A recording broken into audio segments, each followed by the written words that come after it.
César Tuñón Lyons. Hoy vamos a estar hablando cuando otros nos fallan, basado en Segunda Timoteo capítulo 4 versículos del 9 al 18. Segunda Timoteo capítulo 4 versículos 9 al 18. Y tenemos acá en la palabra de Dios esta lectura para un tema especial, porque puede ser que nosotros nos hayamos sentido traicionados o que nos hayan fallado en el pasado, pero también puede darse el caso que nosotros le hayamos fallado a otros y que debamos saber cómo deben proceder con nosotros también. Debemos saber cómo proceder con los que nos fallan y también nosotros saber cómo debiesen ser con nosotros mismos cuando somos los que fallamos y perpetramos el daño. Dice así la palabra del Señor en el capítulo 4 de Segunda de Timoteo, bajo el título Instrucciones personales. Y dice así: procura venir pronto a verme, porque Demas me ha desamparado, amando a este mundo, y se ha ido a Tesalónica. Crescente fue a Galacia y Tito a Dalmacia. Solo Lucas está conmigo. Toma a Marcos y tráele contigo, porque me es útil para el ministerio. A Tíquico lo envié a Éfeso. Trae cuando vengas el capote que dejé en Troas en casa de Carpo, y los libros, mayormente los pergaminos. Alejandro el calderero me ha causado muchos males. El Señor le pague conforme a sus hechos. Guárdate tú también de él, pues en gran manera se ha opuesto a nuestras palabras. En mi primera defensa ninguno estuvo a mi lado, sino que todos me desampararon. No les he tomado en cuenta. Pero el Señor estuvo a mi lado y me dio fuerzas para que por mí fuese cumplida la predicación y que todos los gentiles oyesen. Así fui librado de la boca del león. Y el Señor me librará de toda obra mala y me preservará para su reino celestial. A Él sea gloria por los siglos de los siglos. Amén. Miren, es interesante esta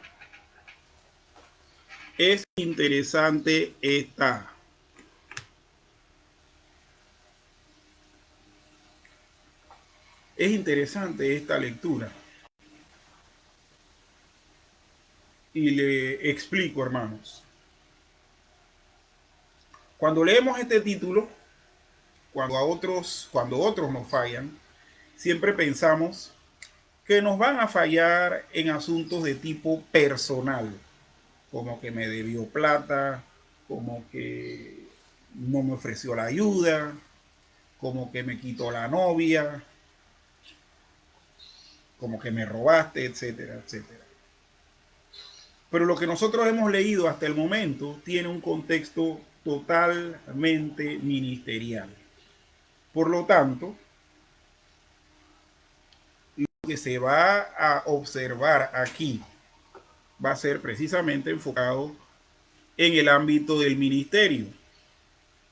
Veremos si es posible aplicar estos mismos principios al ámbito general, a cuando se nos falla en otras facetas de la vida.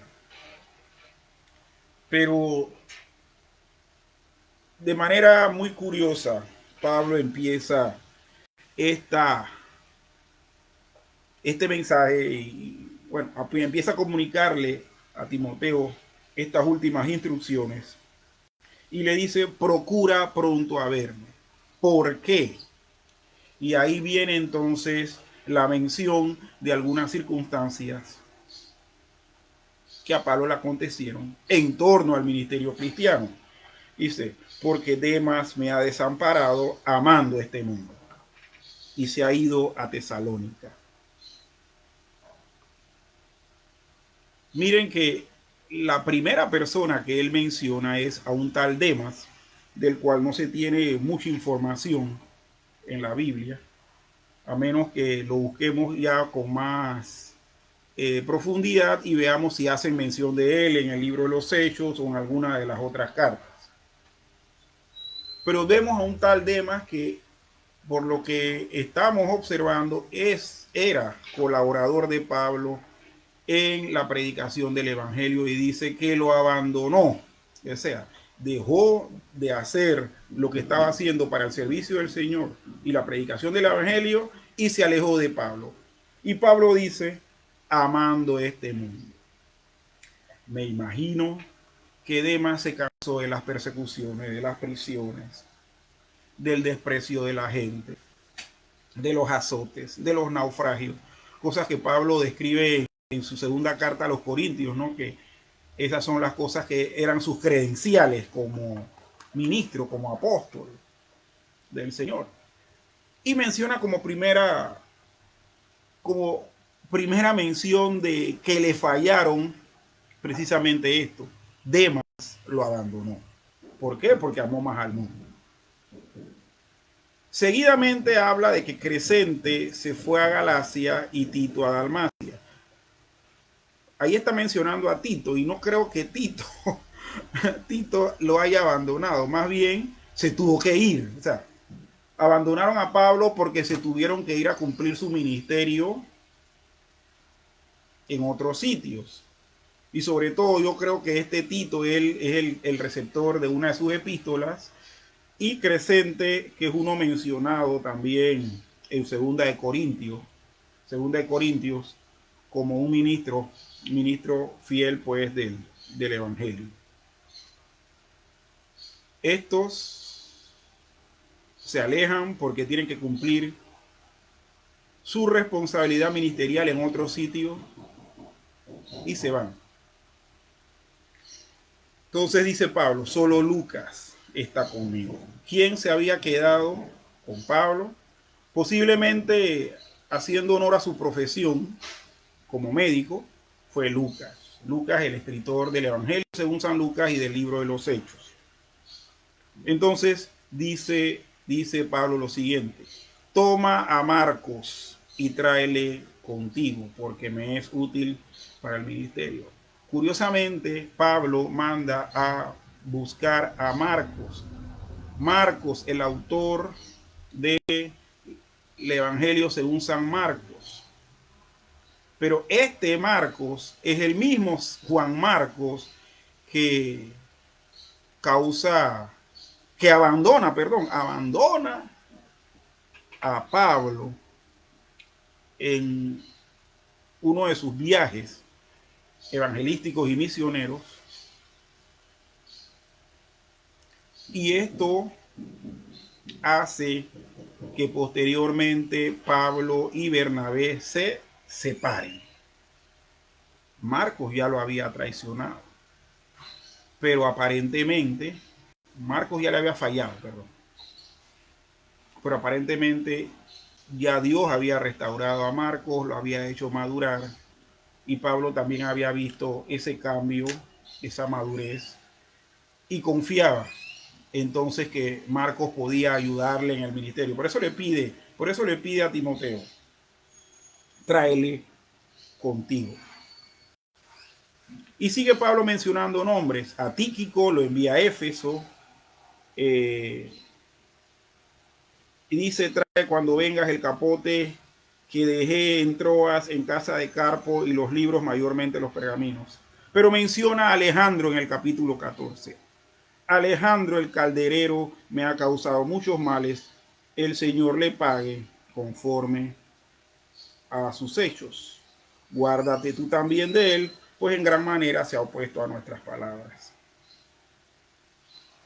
Miren, Este calderero llamado Alejandro posiblemente era un creyente, era un miembro de alguna iglesia, pero que se había puesto a la predicación de Pablo, no gustaba de Pablo, se oponía a Pablo. Y entonces Pablo dice que en gran manera se ha opuesto a las palabras de ellos. Es decir, era de los que denigraba el ministerio del apóstol Pablo. En 1 Timoteo capítulo 1 versículo 20 leemos lo siguiente, de los cuales son Himeneo y Alejandro, a quienes entregué a Satanás para que aprendan a no blasfemar. Sí, estos eran personas que se supone que habían creído en el Señor. Pablo los menciona y dice: este mandamiento, hijo Timoteo, te encargo para que conforme a las profecías que se hicieron antes en cuanto a ti milites por ellas la buena milicia, manteniendo la fe y buena conciencia, desechando la cual naufragaron en cuanto a la fe algunos, de los cuales son Himeneo y Alejandro. Entonces estos eran personas que se habían apartado de la fe, militaban en el evangelio y luego se la dedicaron a Pablo. Le fallaron también. Y Pablo entonces termina diciendo que en su primera defensa ninguno estuvo a su lado, sino que todos lo habían desamparado y que no les sea tomado en cuenta. Pero el Señor sí estuvo a su lado y le dio fuerzas para que fuese cumplida en él la predicación y que todos los gentiles oyeran. Y así fue librado de la boca del león. Y termina diciendo que el Señor me librará de toda obra mala y me preservará para su reino celestial. A esa sea la gloria por los siglos de los siglos. Amén.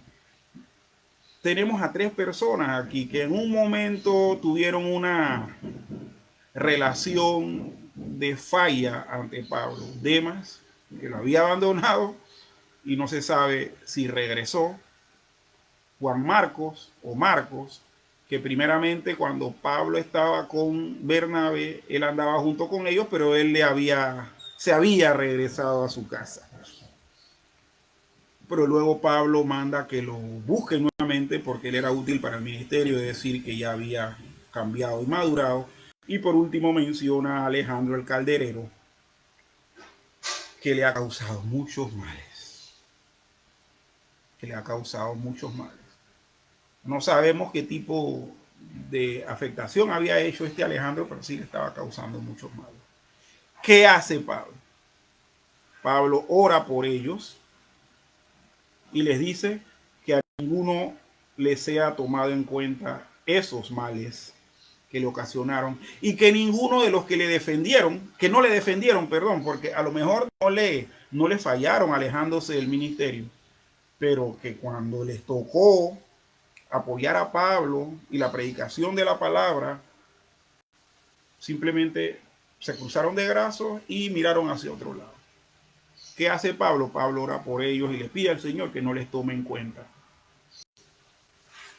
Que no le tome en cuenta. ¿Por qué? Porque de esa manera, aún con todos esos embates y oposiciones, el evangelio fue predicado y todos los gentiles oyeron. ¿Qué tenemos que hacer nosotros cuando alguien nos falla, nos traiciona, qué sé yo? Perdonarles. Y si es en el ámbito ministerial, perdonarles aún más, porque si son creyentes en el Señor, que tuvieron ese momento de flaqueza y debilidad y se opusieron a un servicio genuino del Señor, entonces usted tiene que perdonarlos para que Dios los restaure. Dios también los amaquee, los discipline, los restaure y los levante nuevamente. Al fin y al cabo, hermanos, todas las cosas que suceden en el Evangelio nos ayudan para bien. Eso también lo dice el apóstol Pablo en su carta a los Romanos, en el capítulo 8. ¿Qué debemos hacer?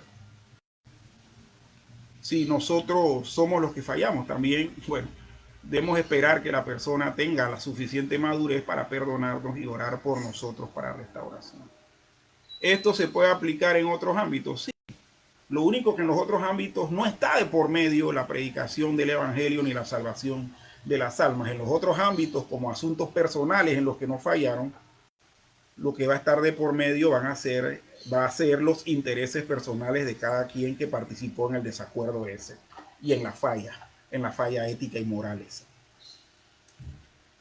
Cuando otros no fallan, tremendo tema. Mañana vamos a continuar con una segunda parte de esta temática basada en Josué capítulo 1, versículos de 7 al 9. Se los adelanto para que puedan ustedes también adelantarse, anticipar y leer y estar a punto para cuando este tema se toque mañana viernes. Mis estimados hermanos, nosotros estamos en un caminar donde en esto de predicar el evangelio vamos a ver que gente realmente no falla, vamos a sentir que gente no falló y no necesariamente es que no falló. Y vamos también nosotros a estar perpetrando esa falla, fallando de manera literal y en muchas ocasiones actuando de tal manera tan confusa que a otros les puede significar que le fallamos. ¿Qué tenemos que hacer? Orar. ¿Qué tenemos que hacer? Conversar estas cosas. ¿Qué tenemos que hacer? Hacer la paz, hacer las paces. Porque el Evangelio, aún con todos los desacuerdos que ha tenido a lo largo de la historia los militantes del cristianismo, se ha seguido propagando. Pero hubiese sido sumamente excelente,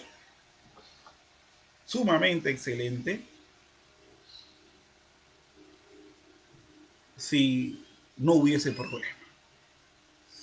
Si todos estuviésemos en paz y viviendo de manera madura y elevada, de acuerdo al llamamiento que tenemos de parte de Dios.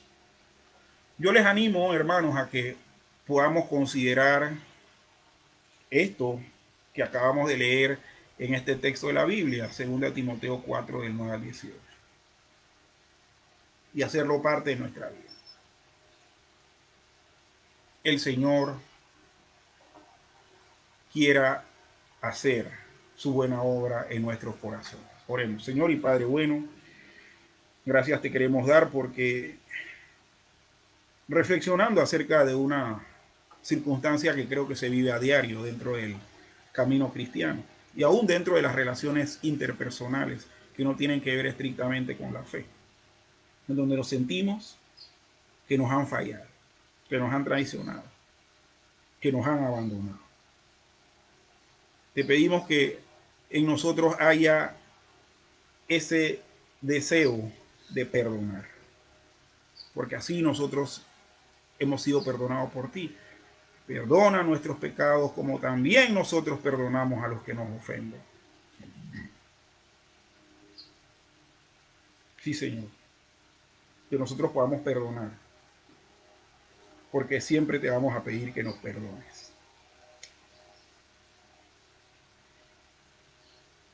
Señor, ayúdanos a no fallarle a otros. Y si lo hacemos, darnos cuenta e ir a pedir perdón.